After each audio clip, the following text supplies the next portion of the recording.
Susunod sa bawat Pilipino at magbibigay ng tamang impormasyon para sa tahimik at maayos na Pilipinas. Police News Network, alagad ng batas, tagapagtaguyod ng balitang pulis, sandigan ng mamamayan, patnubay ng katotohanan.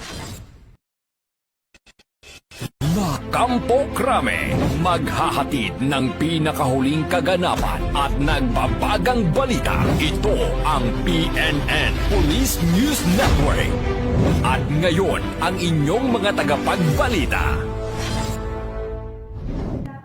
Magandang araw, bagong Pilipinas. Ako ang inyong alagad ng batas, tagataguyod ng Balitang Pulis, Patrolman Joshua Jimenez. Maghahatid ng tamang balita, kwento ng pulis at serbisyo para sa mamamayan. At ito ang PNP News Online, ang pangunahing balita ng Police News Network, alagad ng batas, tagataguyod ng Balitang Pulis.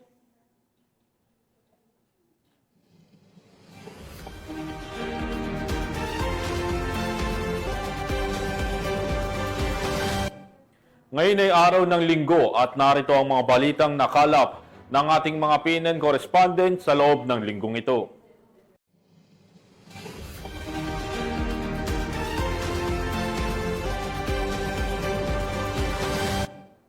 Nasa kote ang tatlong high-value individual sa isinagawang bypass operation ng mga operatiba ng Pulumulok Municipal Police Station, katuwang ang Philippine Drug Enforcement Agency sa South Cotabato. Yan ang tinutukan ni Patrolwoman Emilu Pedroso. Arestado ang tatlong high-value individuals sa isinagawang joint bypass operation ng Pulumulok Municipal Police Station, Philippine Drug Enforcement Unit 12 at 2nd Provincial Mobile Force Company sa Barangay Cannery Site, Pulumulok, South Cotabato, kahapon Agosto 24, taong kasalukuyan. Kinilala ang mga sospek sa alias Rolo, 32 taong gulang, alias Patrick, 29 na taong gulang na kapwa residente ng Pulumulok, South Cotabato, at isang alias Kimlo, 25 taong gulang na residente naman ng General Santos City. Na-recover mula sa kanilang tatlo ang 7 pakete na pinaghinalaang shabu na may kabuoang bigat na 28.1 gramo na nagkakahalaga sa National Standard Drug Price na 191,080 pesos at isang piraso ng 1,000 peso mark money na ginamit sa transaksyon at isang black Honda CRF na ginamit ng sospek. Ang mga sospek ay naharap sa kasong paglabag sa Republic Act 9165 o Comprehensive Dangerous Drugs Act of 2002, partikular sa Section 5, 11, at 26. Pinuri naman ni Police Brigadier General Romeo J. Macapas, Regional Director ng Police Regional Office 12, ang mga unit ng operasyon para sa kanilang mabilis na aksyon at binigyang diin ang kahalagahan ng patuloy na operasyon laban sa ilegal na droga. Muling nananawagan ang Police Regional Office 12 sa publiko na makipagtulungan sa kampanya kontra ilegal na droga sa pamamagitan ng pag-uulat ng kahina-hinalang aktibidad. Mula dito sa Police Regional Office 12, General Santos City, ako ang inyong Police News Correspondent, Patrolwoman Emilu F. Pedroso, alagad ng batas, tagataguyod ng Balitang Pulis. Maraming salamat, Patrolwoman Pedroso. Nasamsam ng Police Regional Office 13 ang kabuuang 67 loose firearms sa buong rehiyon ng Caraga bilang bahagi ng pinaigting na kampanya ng Philippine National Police laban sa paglaganap ng mga ilegal na armas. Patrolwoman Joanna Kawili sa report.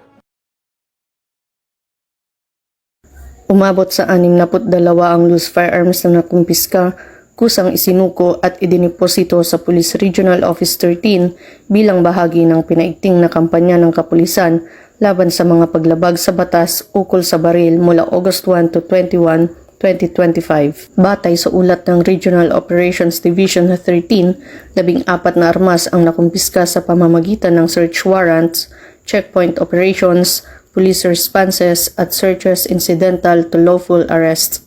Samantala, 43 armas ang voluntaryong isinuko ng mga may-ari habang 5 armas naman ang pansamantalang idiniposito sa kustudiya ng pulisya habang hinihintay ang pag-renew ng firearm registration o license to own and possess firearm ng kanilang rehistradong may-ari. Patuloy ang karaga sa maigting na pagpapatupad ng batas upang matiyak na ang lahat ng armas ay nasa tamang kamay bilang bahagi ng adhikain nitong mapanatili ang kapayapaan at kaayusan sa buong rehiyon. Mula dito sa Police Regional Office 13, ako ang inyong PNN correspondent, Patrolwoman Joanna Cawili, alagad ng batas, tagataguyod ng Balitang Pulis. Maraming salamat, Patrolwoman Kawili. Arestado ang isang high-value individual at kasamahan nito matapos masamsam ang mahigit 400,000 pisong halaga ng hinihinalang shabu sa ikinasang bypass operation ng mga otoridad sa Bocaue, Bulacan. Nakatutok dyan si Patrolwoman Mildred Tawadon. 2 drug suspect kabilang ang isang high-value individual ang naaresto ng mga operatiba ng Bocaue Municipal Police Station sa ikinasang bypass operation sa Barangay Bambang, Bocaue, Bulacan. Kinilala ni Police Lieutenant Colonel Virgilio D. Ramirez, Acting Chief of Police ng Bocaue Municipal Police Station, ang mga sospek na si alias Toyo, 36 anyos na isang high-value individual, alias Butchoy, 30 anyos na kapwa residente ng Bulacan. Nasamsam mula sa mga ito ang tinatayang 65 gramo ng hinihinalang shabu na may standard drug price na aabot sa 442,000 pesos, kasama ang buy-bust money at iba pang ebidensya ng illegal na transaksyon. Isinagawa ang operasyon ng Station Drug Enforcement Unit ng Bocaue Municipal Police Station na nagresulta sa matagumpay na pagkakaaresto ng mga sospek at pagkakakumpiska ng mga illegal na droga.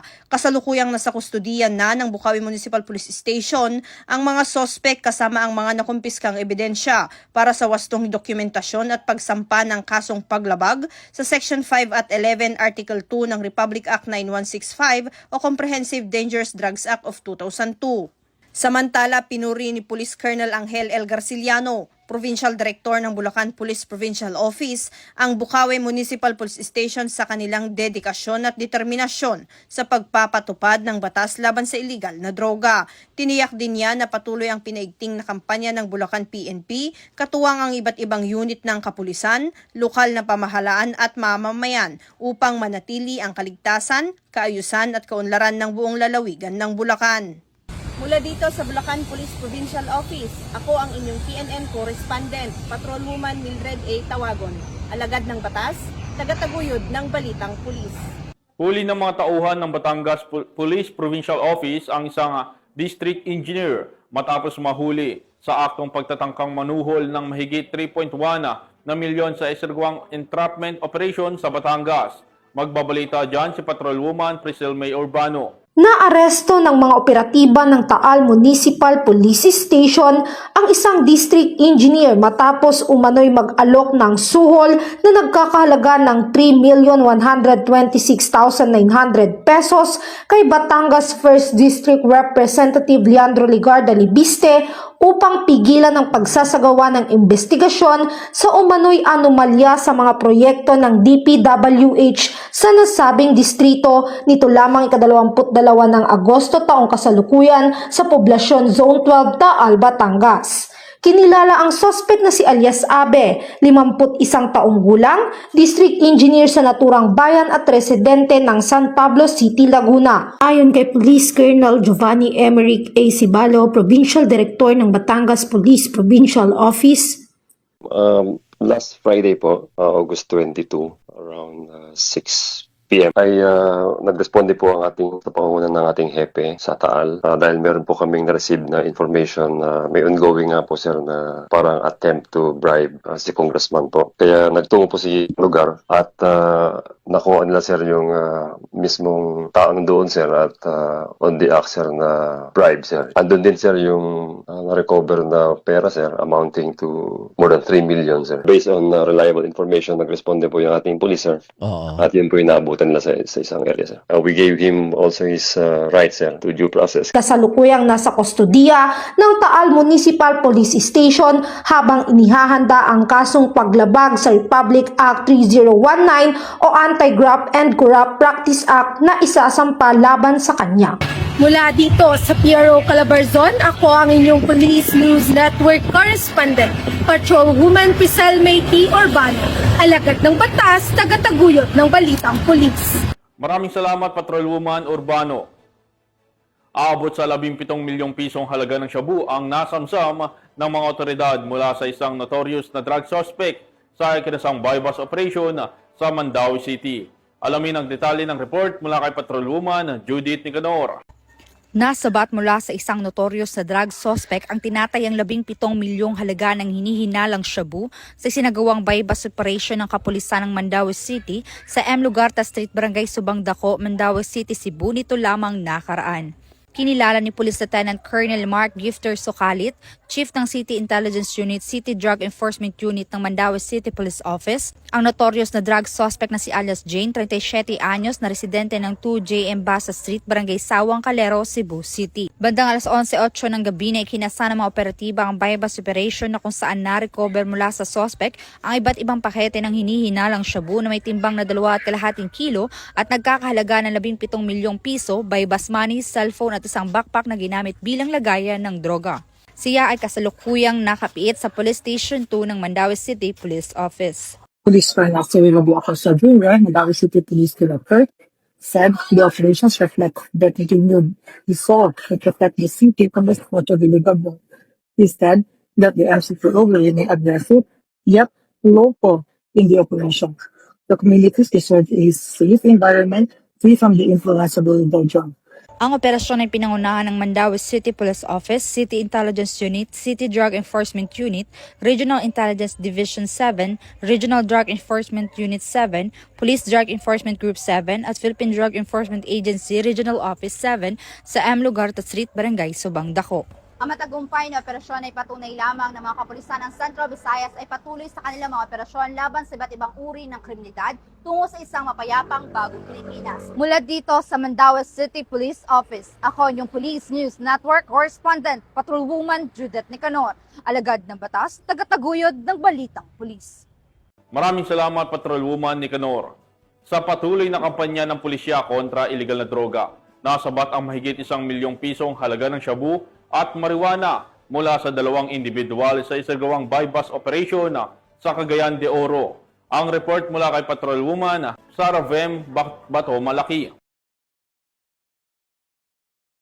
Tinatayang nasa mahigit 1 million pesos halaga ng drogang nakumpiska sa joint bypass operation ng RIU-10, RPDU-10, PDA-10, PDEA-10 at mga operatiba ng Cagayan de Oro City Police Office sa Barangay Lumbia, Cagayan de Oro City. Ayon kay Police Brigadier General Rolindo M. Sugilon, Regional Director ng PRO-10, ang mga naarestong suspect ay kinilalang sina alias Ayok, 21 taong gulang at alias Marix, 27 taong gulang, may asawa at mga residente ng nasabing lugar. Sa ikinasang operasyon ng mga operatiba ay nakumpiska ang mga pakete na hinihinalang shabu na may tinatayang standard drug price na 1,020,000 pesos, isang pakete ng high-grade dried marijuana buds na may halaga na 5,000 pesos, 14 na pakete ng high-grade dried marijuana leaves na may bigat na 75 grams at may halaga na 8,960 pesos, at isang 1,000 pesos na ginamit nilang bypass money at iba pang mga drug paraphernalias. Ang mga suspect ay naharap sa kasong paglabag sa RA 9165 o Comprehensive Dangerous Drugs Act of 2002.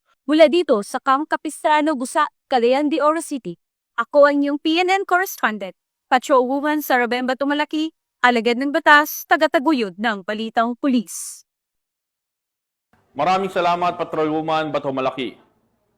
Nabuwag ang isang drug den sa isagawang bypass operation na nagresulta sa pagkakaresto ng 5 individual sa Cotabato City.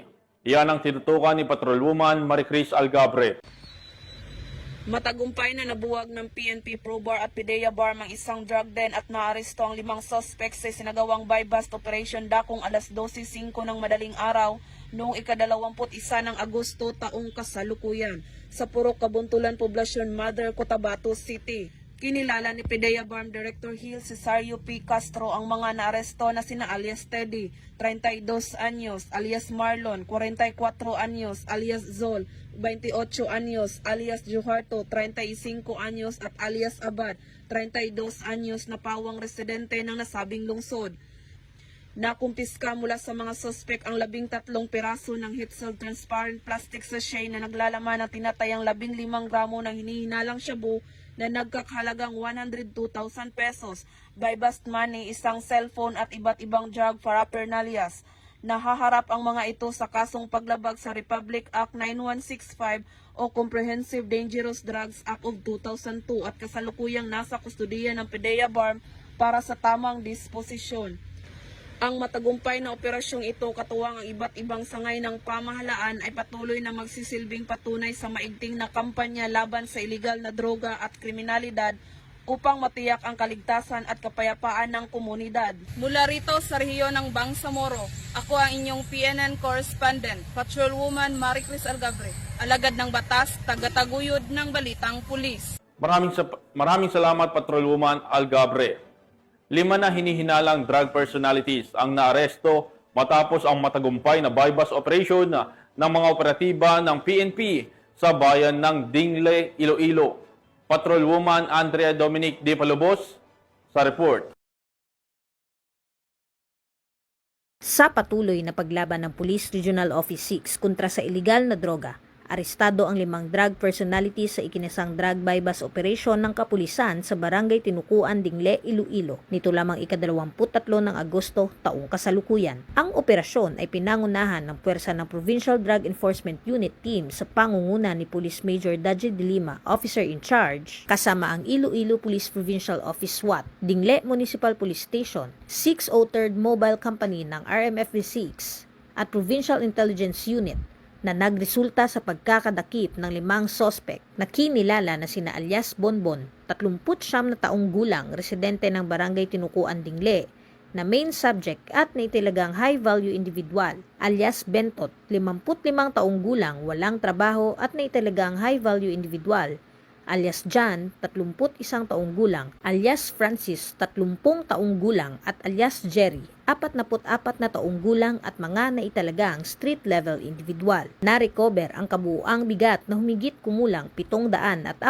gramo ng iligal na droga na may estimated standard drug price na 5,032,000 piso, isang long barrel homemade 12-gauge shotgun, isang homemade AR-15 9mm rifle, isang suspected airsoft rifle, isang grenade hand fragmentation high explosive M67 at iba pang non-drug items. Kasalukuyang nasa kustudiya na ng pulisya ang mga naarestong sospek para sa tamang disposisyon at haharap sa kasong paglabag sa RA 9165 o ang Comprehensive Dangerous Drugs Act of 2002 at RA 10591 o ang Comprehensive Firearms and Ammunition Regulation Act. Muling nagpapaalala ang Police Regional Office 6 sa mga kabataan at mga magulang na maging maingat at huwag magpadala sa tukso ng pinagbabawal na droga. Ang suporta ng pamilya at komunidad ayon sa pulisya ay isang mahalagang aspeto upang mapigilan ang paglaganap ng iligal na droga at kriminalidad sa lungsod. Sa pamamagitan ng patuloy na operasyon at pakikipag-ugnayan ng pulisya sa komunidad, unti-unti nating naisa sa katuparan ang isang lipunang ligtas,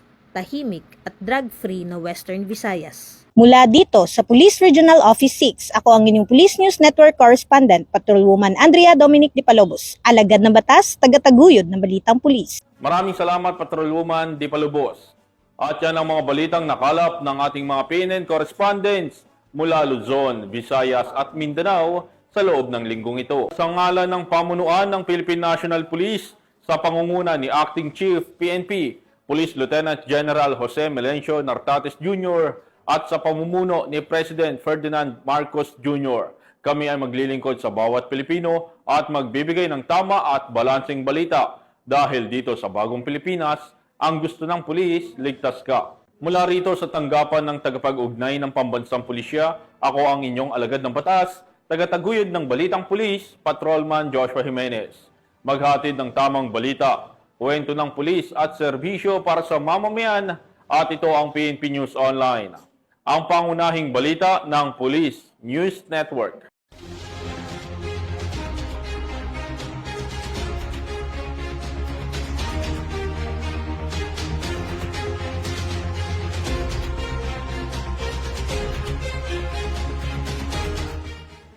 Police News Network, alagad ng batas, tagapagtaguyod ng balitang pulis.